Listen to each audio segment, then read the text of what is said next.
皆様こんにちは。今回はオールドキューブから発売されている iPlay40 というタブレットについての動画です。モバイル SIM も入るためほぼスマホとして愛用していたのですが、先日落としてしまいタッチパネルが機能しなくなりました。また画面右側が黒くなってしまっています。それとタブレットの分解をすると修理などの保証はなくなると思います。また本動画の情報に基づいて視聴者様が被ってしまったいかなる損害についても私は責任を負いかねます。さて背面ですがこんな感じです。私がいかに愛着があったか、そして愛用していたかを一目で理解していただけると思います。結構気に入っていました。では今からそのお気に入りのタブレットの背面を剥がしていこうと思います。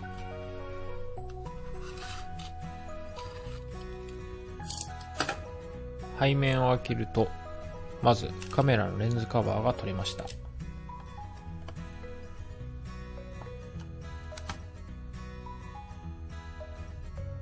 こちらはカメラのレンズです。これも取ってしまいます。iPlay40 にカメラは3つついていて、背面にあるアウトカメラが1つと、前面に縦持ち用、横持ち用でインカメラが2つついています。カメラの画質は正直良くはありません。お次は縦にして iPlay に使われている各部品を見ていきます。最初はスピーカーです。1つ、2つ、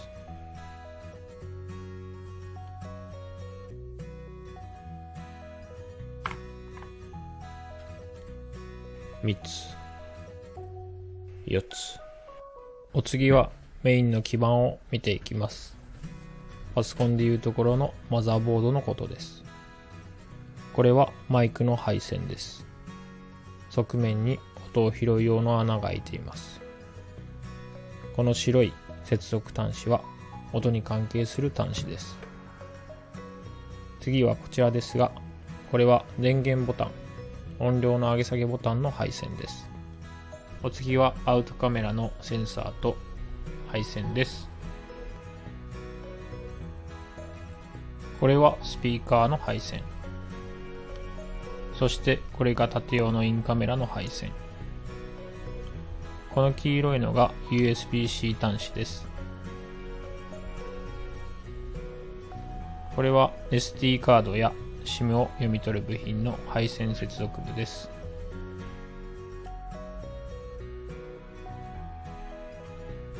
お次は電池です。この大きく平べったいのが電池。電池の容量は 6000mAh。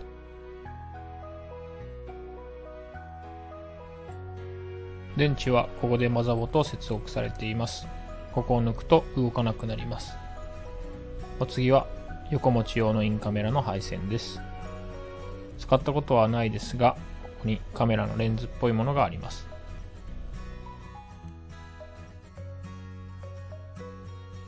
お次は画面の出力配線です。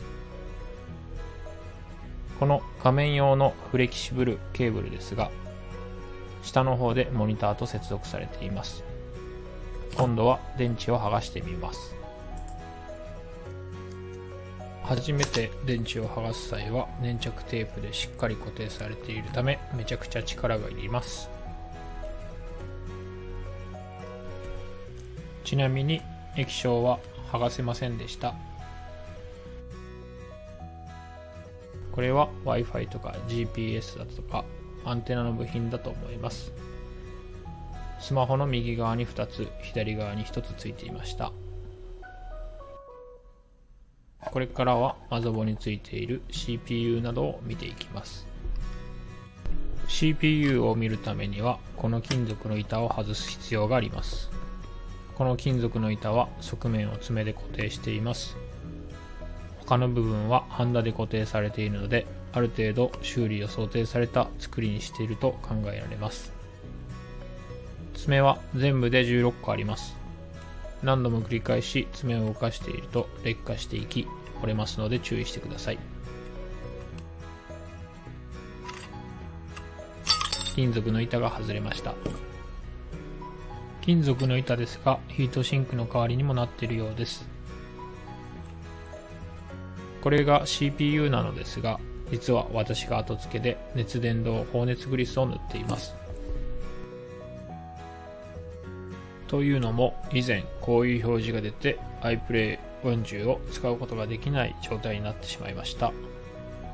英文の意味としては、どこかの部分が高い熱を持っているため緊急停止いたします的な感じです。そのため分解して高い熱を持っていた部分 CPU にグラスを塗ってみると熱暴走が抑えられ問題なく使用できるようになりました。 CPU などの配置ですが、 CPU は左下についている四角い黒いやつで、左上のが RAM、 右上のが eMMC で、右下のが調べた限り充電用のチップだということが分かりました。では本体からマザーボードを外していきます。前回分解した際に結構ネジをなくしていることに気づきました。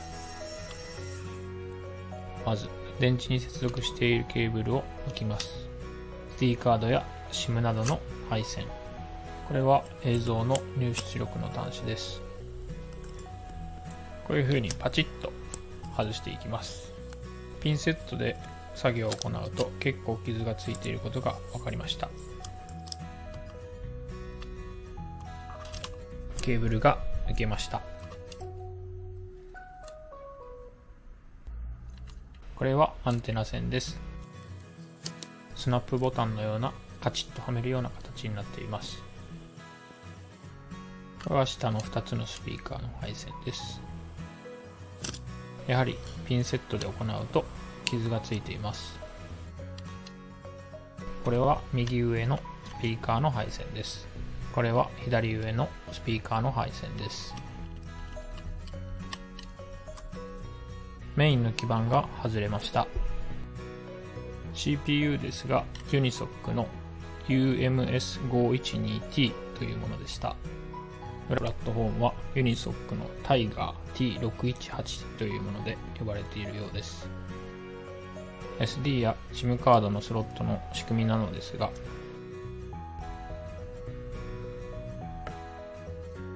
ピンセットを押し込むとこのレバーが動き SD カードの挿入部分が飛び出てくる仕組みになっていました。再びマザーボードをつけて各部品と接続していきます。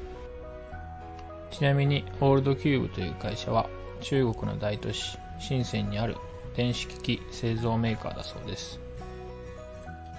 分解して再接続すれば回復するかなと淡い期待を抱いていたのですが、全然ダメでした。むしろ症状はさらに悪くなっているようにも感じました。さてこの場合問題の解決方法ですが、これを使います。 USB の変換ケーブルです。これを使えば問題は全て解決されます。というかこれと有線マウスを最初から使っていれば分解せずともタブレットの操作ができるようになっていました。結果無事データを復旧できました。ここまでご視聴していただきましてありがとうございました。